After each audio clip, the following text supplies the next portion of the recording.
सरस्वती विद्या मंदिर जगतपुर बांका के छात्र संसद के सदस्य परम पिता परमात्मा को साक्षी मानकर शपथ ग्रहण करते हैं कि हम संसद सदस्यों के रूप में विद्या भारती की योजना के अंतर्गत चल रहे अपने विद्यालय के वातावरण को संस्कारक्षम एवं छात्र भैयाओं के विकास में सक्षम बनाने के लिए प्रामाणिकता एवं सक्रियता पूर्वक योगदान करेंगे। राष्ट्रभक्ति एवं समाज सेवा ही हमारे जीवन एवं विद्यालय के क्रियाकलापों का आधार होगा। भारत माता की जय। उपरोक्त विषय इस प्रकार से छात्र संसद के सभी मान्यवर सदस्य के रूप में उपस्थित सभी सदस्यों का सामूहिक रूप से शपथ ग्रहण समारोह का यह कार्यक्रम आयोजित हुआ है।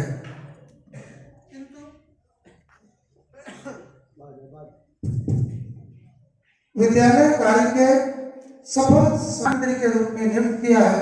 हम सभी इनका मुख्य कर्तव्य ध्वनि से स्वागत करेंगे। भैया आदित्य सिंह चौहान। और अब मैं भैया आदित्य सिंह चौहान जी से आग्रह करूंगा कि आप अपने छात्र संसद सदस्यों का परिचय कराने की कृपा करेंगे। भैया आदित्य सिंह चौहान।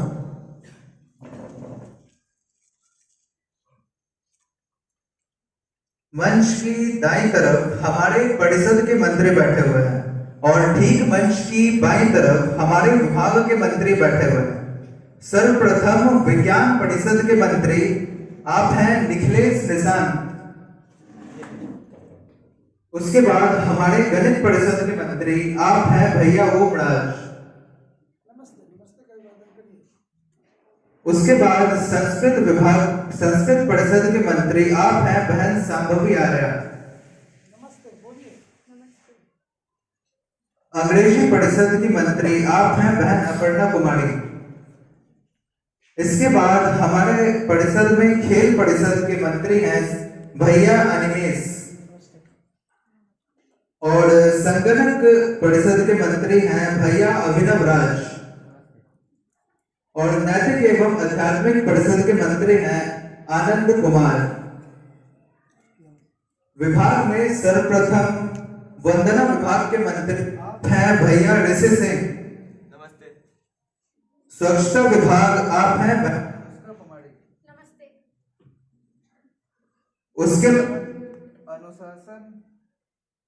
उसके बाद अनुशासन विभाग आप हैं भैया सुमित कुमार। नमस्ते। इसके बाद खोया पाया विभाग आप हैं भैया अभिमन्यु। नमस्ते। बागवानी विभाग के मंत्री आप हैं भैया मनीष कुमार। पुस्तकालय विभाग आप हैं भैया कुशाग्र। नमस्ते। इसके बाद किशोर सभा के मंत्री आप हैं अलोक। नमस्ते।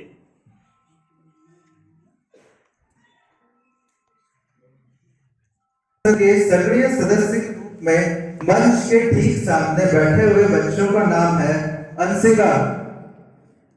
उनके बाद आप हैं बहन ऐश्वर्या शाह। ठीक उनके पीछे आप हैं बहन स्वस्ति नित्या। उनके बगल में आप हैं बहन कृष्णा मंडला।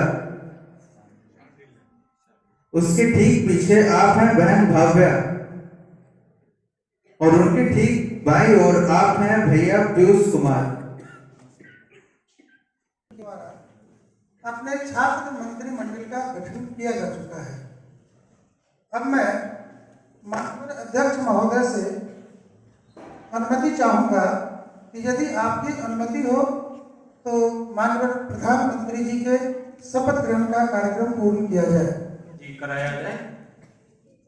और माननीय प्रधानमंत्री जी के शपथ ग्रहण के निमित्त मैं माननीय अध्यक्ष महोदय से आग्रह करूंगा कि आप स्वयं से माननीय प्रधानमंत्री जी का शपथ ग्रहण कराएंगे।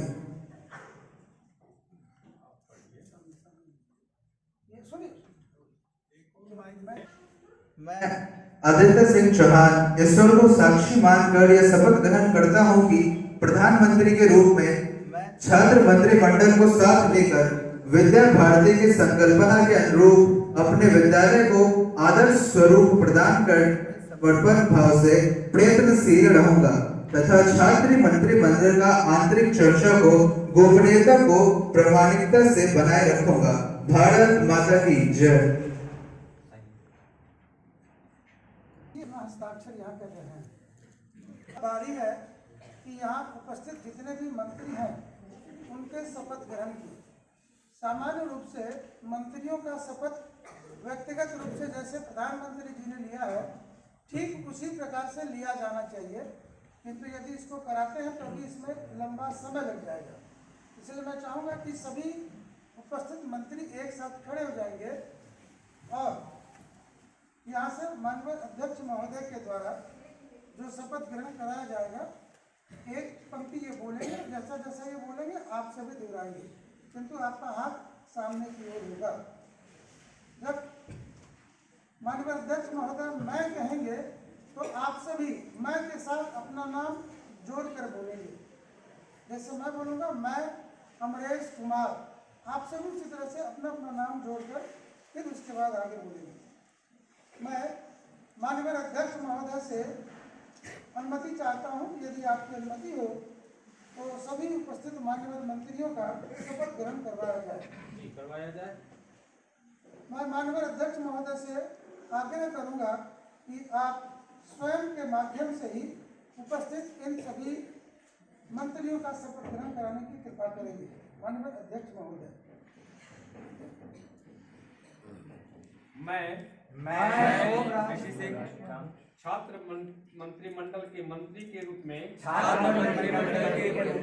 श्री परमेश्वर को साक्षी मानकर शपथ ग्रहण करता हूँ कि मैं अपने प्रधानमंत्री के नेतृत्व में पूर्ण विश्वास रखते हुए अपने विद्या मंत्री की उन्नति के लिए पूर्ण समर्पित रहूंगा एवं जो भी दायित्व मुझे दिया जाएगा उसे प्रामाणिकता के साथ पूर्ण करूंगा। साथ ही मंत्रिमंडल की बैठक में होने वाली आंतरिक चर्चा की गोपनीयता को बनाए रखूंगा। भारत माता की जय।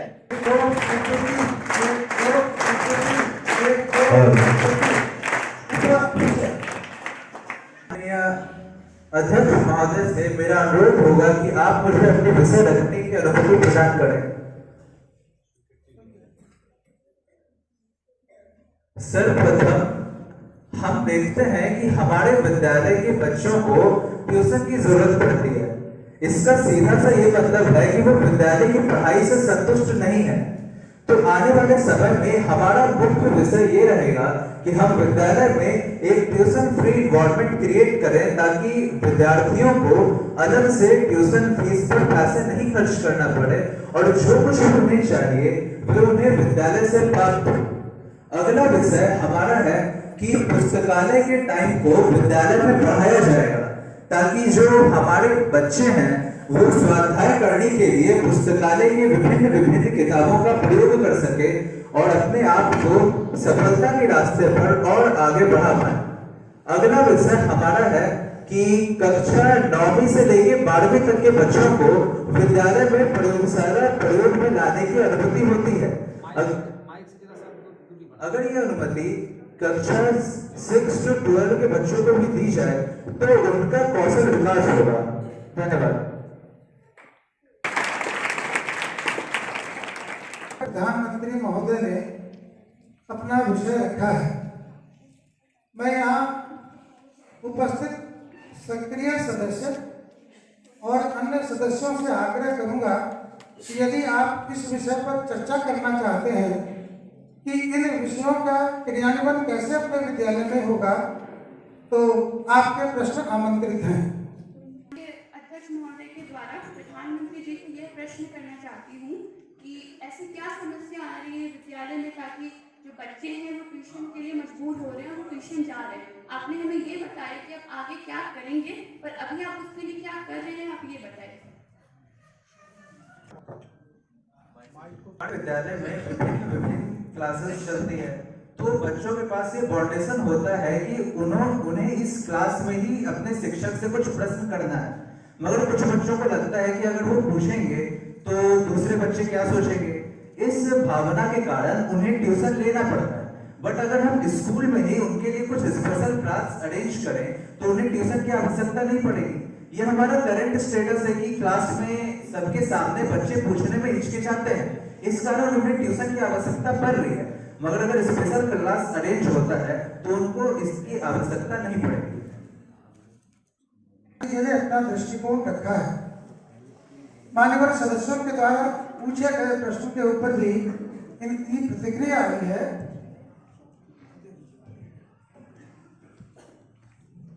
आशा है इस अनुरूप विद्यालय में शिक्षण के कार्य का संपादन होगा।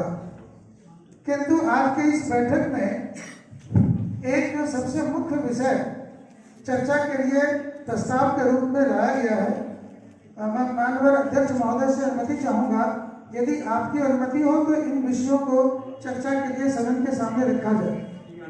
इस सत्र में चूंकि अपने विद्यालय में विज्ञान मेला बच्चों की प्रतिभा के विकास का एक बहुत ही अच्छा माध्यम है, और इस वर्ष विज्ञान मेला का आयोजन विद्यालय में किस प्रकार से होगा, इसकी क्या योजना रचना है, इसके ऊपर मान्यवर सदस्य चर्चा करना चाहते हैं। तो उन्होंने एक बिंदु यहाँ रखा है। मैं आग्रह करूंगा विज्ञान के जो माननीय मंत्री हैं श्रीमान निखिल निशांत जी, आप विज्ञान मेला के आयोजन के संदर्भ में सम्मानित सदस्यों को जानकारी प्रदान करने की कृपा करेंगे। मैं आपसे अनुमति चाहूँगा कि मुझे विज्ञान मेला किस प्रकार आयोजित की जाए उस बारे में बात करने की अनुमति। विज्ञान मेला जो आयोजित की जाती है वो इसलिए की जाती है ताकि विज्ञान के क्षेत्र में हमारे स्कूल के बच्चे कुछ करें। ये बहुत सारे स्तरों पर आयोजित किए जाते हैं, विभाग, प्रांतीय, क्षेत्रीय, अखिल भारतीय। इससे इसका मेन कार्य ये रहता है इसे आयोजित करने का कि बच्चों की क्रिएटिविटी बढ़े, जिससे उन्हें कुछ नया सीखने को मिले।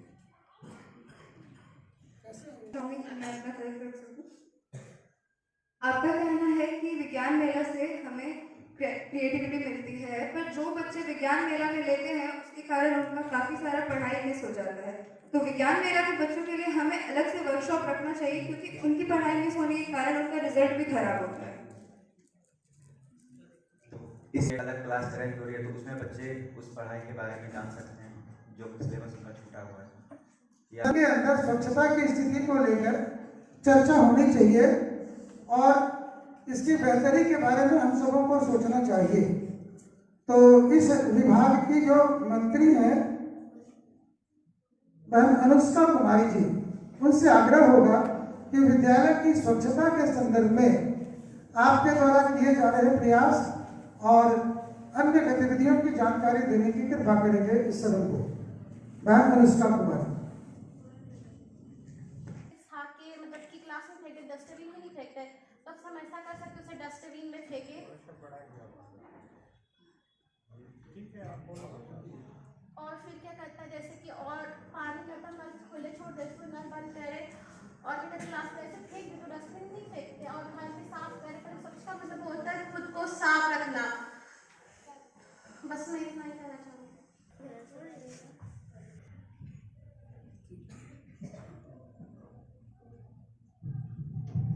स्वच्छता के इस विषय को लेकर यदि कोई और जानकारी प्राप्त करने की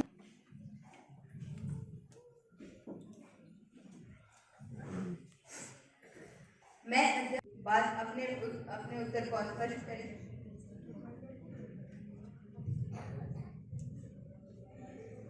सदस्य बहन से आग्रह होगा कि स्वच्छता में सुधार के लिए भी यदि आप माननीय प्रधानमंत्री जी को एक सलाह देना चाहूंगी कि जापान जो एक देश है वहाँ पे सारे बच्चे जो हैं अपनी कक्षाएं स्वयं साफ करते हैं छुट्टी के उपरांत। तो ऐसा क्यों नहीं हो सकता कि हम भारत में भी ऐसी व्यवस्थाएं लाएं जिससे बच्चे खुद के कक्ष को खुद साफ करें, खुद के विद्यालय को खुद साफ करें, जिससे उनके मन में जो है स्वच्छता के प्रति भावना आए।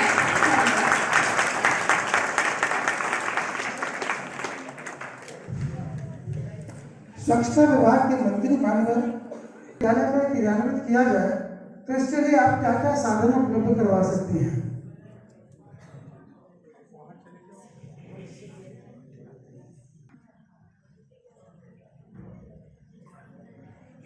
आती है तो क्या आप उसे सभी मान्यवर सदस्यों के साथ साझा करना चाहेंगे? उनके प्रश्न का मेरा उत्तर था कि बच्चों में जागरूकता फैलानी हो। जागरूकता फैलाने का अर्थ यही होता है कि जो बच्चे अपने क्लास को स्वच्छ रखने में अपना योगदान दें। अगर मैं इसे आपकी बात से कनेक्ट करूं तो ये सेम वही चीज है जो हमारे जापान के विद्यालयों में हो रहा है। के संदर्भ में अभी माननीय सदस्य बहन के द्वारा जो विषय आया है उसके ऊपर में काफी गहनता पूर्वक विचार सामने नहीं आ पाया है। इसे अगली बैठक की कार्यवाही के लिए इसको प्रेषित किया जाता है। मैं माननीय सदस्य बहन अनुष्का कुमारी जी से आग्रह करूंगा कि संसद की अगली कार्यवाही में स्वच्छता के संदर्भ में पूरी योजना बनाकर आप लाएंगे और इसे सदन के पटल पर रखेंगे ताकि इस कार्य को सुचारू रूप से चलाया जा सके। स्वच्छता का विषय ऐसा विषय है जिसकी अनदेखी नहीं की जा सकती, इसलिए मैं चाहूँगा कि माननीय सदस्य बहन इसके बारे में निश्चित रूप से योजना बनाए।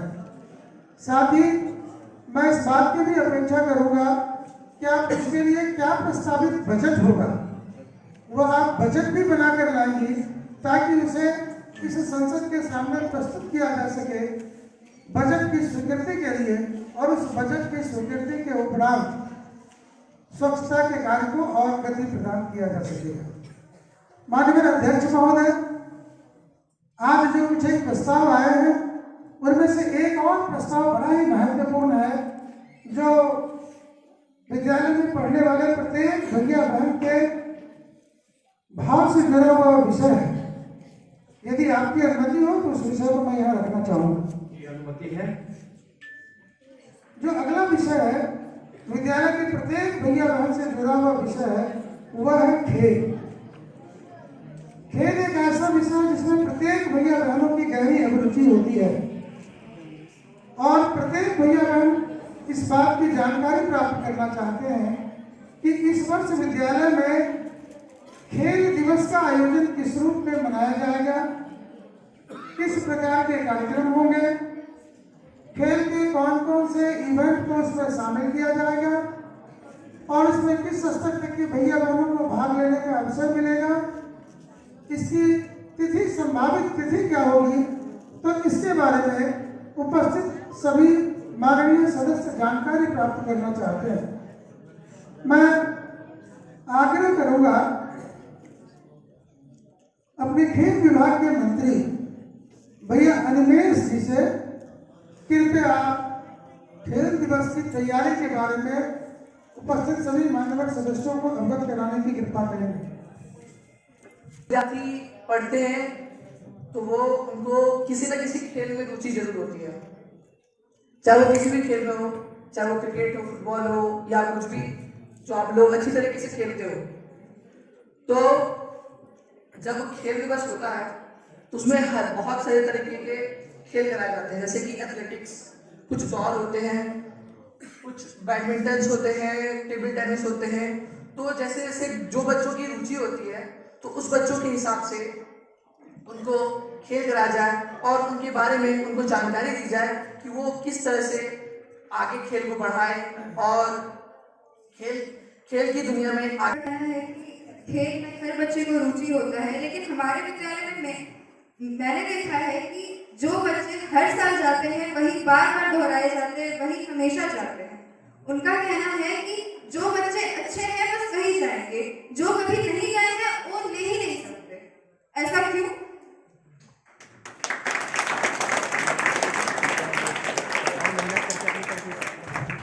ऐसे होता है क्योंकि वो उनको एक्सपीरियंस हो जाता है कि किस चीज का कहाँ पे कैसे उपयोग किया जाएगा। अब कभी कभी होता है कि कुछ न्यू जो आते हैं वो खेल को समझ ही नहीं पाते, और जो पुराने होते हैं उनको पता होता है किस जगह पे जाके उनको किया जाए जिससे कि हमारी जीत हो और उनकी पराजय हो। किंतु मैं प्रधानमंत्री जी से आग्रह करूंगा कि इन सभी विषयों के ऊपर में समग्रता में आप अपना विचार रखना चाहेंगे। ऐसे शुरू करता हूँ। माननीय अध्यक्ष महोदय की मैं माननीय अध्यक्ष महोदय से अनुरोध करता हूँ कि वो मुझे अपनी बातों को रखने की अनुमति प्रदान करें। सर्वप्रथम कई बार हम देखते हैं कि जो टीम विज्ञान मेला में हार जाता है उनका एक ही ब्लेम होता है कि उस स्कूल ने अपने बच्चों को जिता दिया। कई बार हमारे सामने ऐसे केस सामने आते हैं कि एक ही बच्चा एक ही प्रोजेक्ट को लेकर कई बार आगे जा रहा है, या किसी बच्चे का बॉडी लैंग्वेज खराब हो, या फिर प्रश्न सही ना हो, ऑप्शन खराब हो। तो इस समस्या को दूर करने के लिए हम एक काम कर सकते हैं कि उस विद्यालय के शिक्षकों को निर्णायक में नहीं रखकर हमारे जितने भी निर्णायक होंगे वो कहीं बाहर से होंगे, यानी उस कक्षा में उपस्थित सभी प्रतिभागी और निर्णायकों का आपस में कोई संबंध ना होगा। तो इससे जो ये ब्लेम लगाया जाता है कि चीटिंग हुई है, ये दूर हो जाएगा।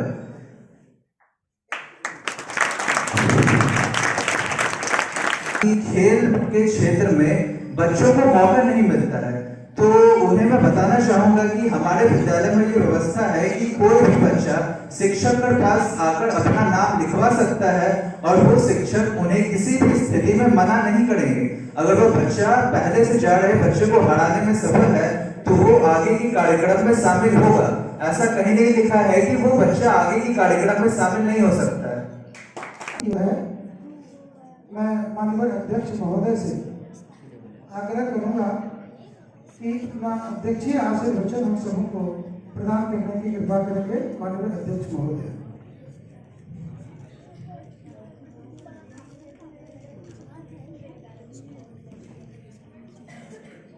आज आप सबों के जो सुझाव आए बिल्कुल सराहनीय और विद्यालय विकास पर टिकी हुई बातें थी। सर्वप्रथम जो विषय आए ट्यूशन,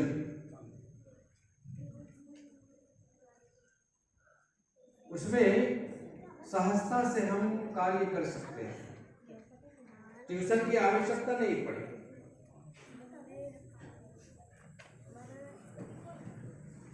जब कक्ष में आचार्य जी अध्यापन कार्य करते हैं उस समय सांगोपांग अध्ययन करनी चाहिए उनकी बातों का। जहां कुछ मार्केबल बातें आए उसको लिपिबद्ध करनी चाहिए अपनी उत्तर पुस्तिका में। स्वाभाविक है 100% आपके मन मस्तिष्क में टिकी हुई नहीं रहेगी। 40 मिनट की घंटी है ना, 40 मिनट में जो भी बातें रही आचार्य जी की वो 100% सेव नहीं होगा मेमोरी। जब हम अपने घर को जाते हैं, स्वाध्याय के लिए बैठते हैं, तो प्रत्येक कालांश में कौन कौन सी बातें आई उसको लिपिबद्ध किया है। उस समय यदि विस्मृत होता है, अरे आचार्य जी कुछ बताए थे, ऐसा कुछ आएगा उस समय नहीं समझ में आई बात, उसको अलग समस्या पुस्तिका में लिखी जाए।